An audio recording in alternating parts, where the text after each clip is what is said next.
السلام علیکم ورحمۃ اللہ وبرکاتہ۔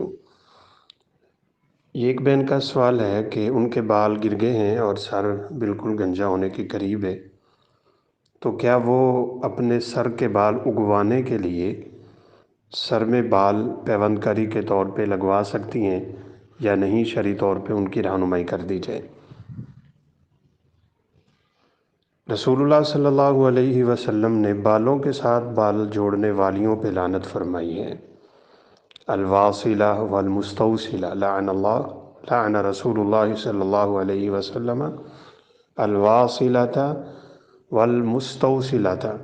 لگانے والی پہ بھی آپ نے لعنت فرمائی ہے اور لگوانے والی پہ بھی لعنت فرمائی ہے۔ البتہ وہ بال مصنوعی طور پہ بالوں کے ساتھ جوڑ کے ان کو لمبا دکھانے کی نیت سے ہوتا ہے، یعنی دھوکہ دہی کے لیے، خلقت کو تبدیل کرنے کے لیے ہوتا ہے۔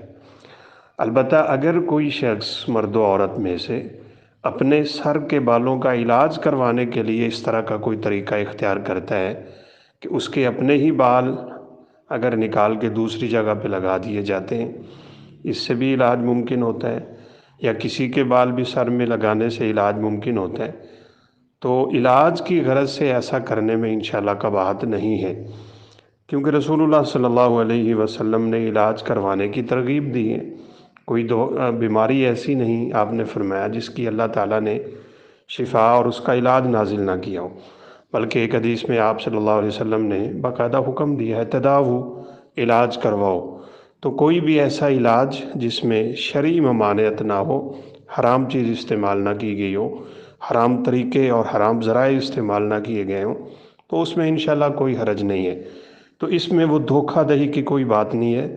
سر کی بیماری کی وجہ سے بال گر چکے ہوئے ہیں اور پیوند کاری سے بالوں کو دوبارہ سے اگانے کی ایک صورت پیدا ہو سکتی ہے، جیسے جسم کا ایک ٹکڑا دوسرے کے ساتھ جوڑ دینے سے، جیسے جگر وغیرہ ختم ہو جاتا ہے تو کسی کا تھوڑا سا ٹکڑا لگا کے اس کی نشو و نما کی جا سکتی ہے، تو ایسی صورت میں انشاءاللہ حرج نہیں ہے، وہ کروا سکتی ہیں۔